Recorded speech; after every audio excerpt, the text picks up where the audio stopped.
और अंत में मैं जटायु से दो चार क्षण,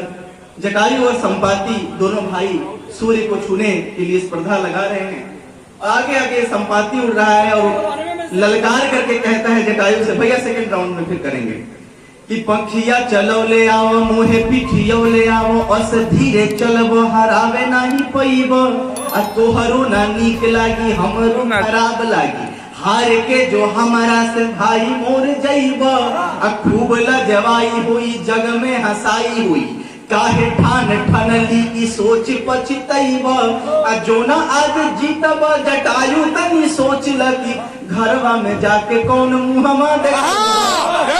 जटायु कहता है कि नाही ढेर दूर हम तोहरा से बानी तात, नाही बड़ा आगे तू एक दू तराई से, बल सह जोर बाटे पखिया में जोर बाटे, और ना थकान बाटे तने चढ़ाई से, हार जो मैं जाब तात तब नाही कछु होई, लाज कौन हरला से निज जेठ भाई से, तनिका तू सोच ल कि जीत यदि गई हम काऊ जाके कहब तू तात से अमाई से, कि हार स्वीकारी के आपन से हम आपन मुंह बिगाड़ बनाई, तू पूछहू कहब हम तोहर हार के बात उचारब नाही, और बराबरी में तुहसे हम आपन सांस उखाड़ब नाही, ऐसन ई प्रतियोगिता बा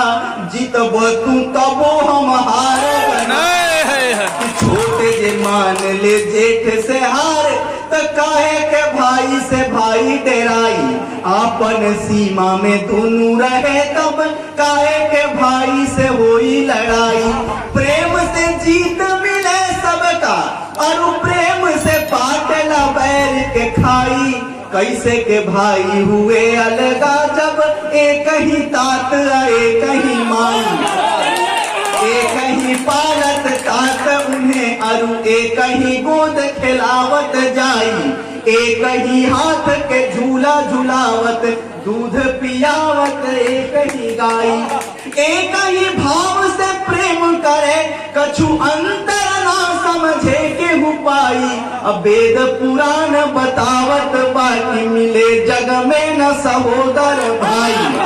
भाई होला गुरु जस भाई होला बाप जस, माई जो ना होली तब भाई होला माई रे, अब भाई बड़ मीत होला भाई बड़ हित होला, रोग जब होला भाई बनेला दवाई रे, कवच कुंडल होला भाई बाहुबल होला, एक भाई देह दूजा होला परछाई रे, अब बड़े बड़े विपत्ति जे आई जाला भाई पर भाई जाके बने जाला बड़का सहाय रे, किसान बन जाके जब जूझ में पड़ेला केहू देई के आशीष भाई विजयी बनावेला, और देह के थकान सब दूर होई जाले जब जान पे सुताई भाई शीश सहलावेला, विपत्ति में उचित सिखावन बता के भाई गलती सही के पहचान भी करावेला, धन्य हुई जाले तब अनुज के रोम रोम बड़ भाई धई जब छाती से लगावेला, भाई विपत्ति में जाके दिए तब भाई बने तलवार दुधारी,